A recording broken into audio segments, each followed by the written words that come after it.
Extra কি মানে বাটি নিব নাকি? না না, এক্সট্রা বাটি নিতে হবে।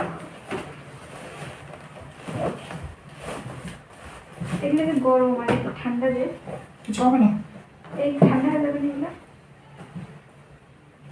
কোথায় ওগুলো ঠান্ডা হবে না, কিছু হবে না।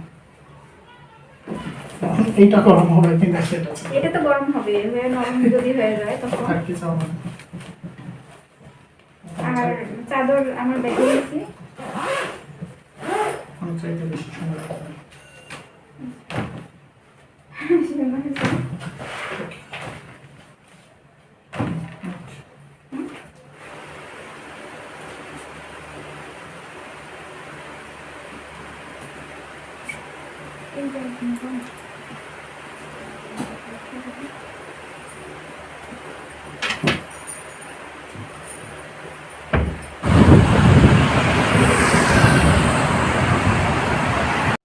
আসসালামু আলাইকুম, কেমন আছেন সবাই?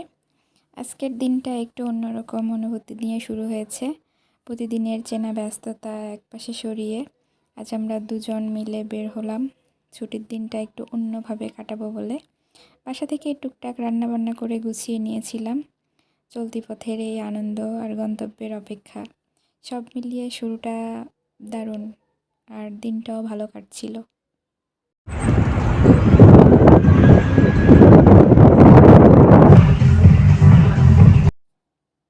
অবশেষে আমরা পৌঁছালাম আমাদের আজকের ঠিকানায়। একপাশে বিশাল সমুদ্র আর তার ঠিক পাশেই সবুজ গাছের সারি। চারদিকে পরিবেশটা এত শান্ত আর স্নিগ্ধ, যে কোনো মানুষের মন ভালো হয়ে যাবে। সমুদ্রের ঠান্ডা বাতাস আর গাছের পাতার শব্দ, মানে দুইটা মিলে, দুইটার কম্বিনেশনে পরিবেশটা এত বেশি ভালো যে কোনো মানুষের এক নিমিষেই মন ভালো হয়ে যাবে। সবুজ ঘাসের উপর চাদর বিছিয়ে আমরা বসলাম। বাসা থেকে রান্না করে আনা খাবারগুলো যখন সাজাচ্ছিলাম, মনে হচ্ছিল যে খাবারগুলোর স্বাদ আসলেও বেড়ে যাবে।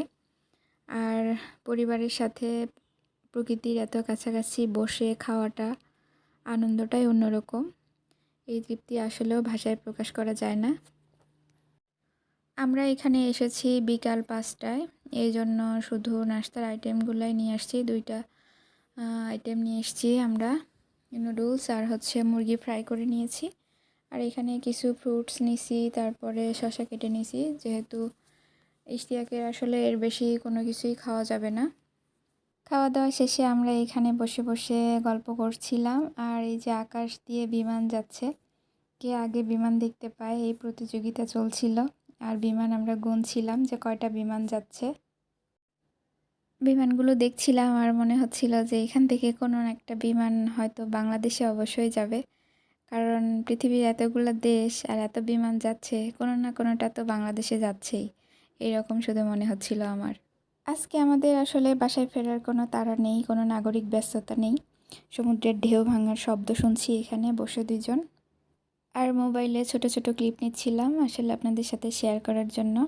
প্রতিটা পরিবারকেই আসলে ছুটির দিনগুলো একটু স্পেশালভাবে কাটানো উচিত, কিন্তু আসলে আমরা সেটা ভুলে যাই প্রতিদিনের ইঁদুর দৌড়ে। আমাদের আসলে খেয়ালই থাকে না যে একটু অন্যরকমভাবে সময় কাটানো যায়। আমরা ওইখান থেকে উঠে একটু সমুদ্রের পাড় দিয়ে হাঁটাহাঁটি করছিলাম, আর ওই যে দূরে জাহাজ ওগুলা থেমে আছে, ওগুলা দেখতে অনেক ভালো লাগছিল। নীল পানি আর লাল লাল জাহাজ ভেসে আছে, মনে হচ্ছে মানে ছবির মতো করে ভেসে আছে। বাংলাদেশের সমুদ্রে যেরকম ঢেউ থাকে, মানে কক্সবাজারে যেরকম ঢেউ দেখছি, এখানে এত ঢেউ নাই, তবে সমুদ্র দেখতে অনেক বেশি ভালো লাগে। এখানে যে সবাই মাছ ধরছিল সমুদ্রে, কে কতগুলা মাছ পেয়েছে সেগুলাই দেখছিলাম আর ভিডিও করছিলাম। এগুলাই যে বড় বড় যে পাথর আছে সমুদ্রের পাড়ে, এগুলার প্রত্যেকটার ফাঁকে ফাঁকে, মানে বেশিরভাগ ইয়েতেই বিড়াল আছে, বিড়াল বাচ্চা দিয়েছে এখানে। এখানে মানুষ যখন বড়শিতে মাছ উঠছে তখন বিড়ালগুলো মাছ খাওয়ার জন্য কাছে আসছে। এখানে আবার দেখলাম যে বাচ্চারা গোসলও করছে, যেহেতু এখানে জোয়ার নাই সেহেতু গোসলও করছে। এখন বাজে রাত ৮টা। দিনের আলো আস্তে আস্তে কমে যাচ্ছে, আমাদের ঘরে ফেরার সময়ও হয়ে যাচ্ছে। এইখানে প্রতিটা পার্কে এরকম ভিড় থাকে, সবাই ফ্যামিলি নিয়ে বাহিরে বের হয়, বাচ্চাদের এরকম মানে সবাই এখানে বাংলাদেশে যেরকম বাচ্চাদের সবসময় আটকে রাখা হয় এখানে এইরকম না। সবাই বিকাল হইলে বাচ্চাদের মানে ছেড়ে দেয়, খেলাধুলা করার সুযোগ দেয়। সবাই পরিবার নিয়ে পার্কে আসে। আর হচ্ছে এখন যারা আসবে তারা সবাই ডিনার করার জন্য আসবে, অনেকে আসছে। এই যে সবাই গাড়ি নিয়ে এসে এখানে গাড়ি পার্ক করে তারপরে যাচ্ছে ভিতরে। তারা ডিনার করার জন্য আসছে, তারা থাকবে রাত 11টা 12টা পর্যন্ত। আমরা যেহেতু বিকালে এসেছি সেহেতু আমরা এখন চলে যাব। যারা আসছে তারা সবাই বাসা থেকে খাবার রেডি করে নিয়েই তারপরে আসছে। তো আমার ভিডিওটা যদি ভালো লেগে থাকে তাহলে অবশ্যই আমার ভিডিওতে একটা লাইক করবেন, কমেন্ট করবেন এবং শেয়ার করবেন।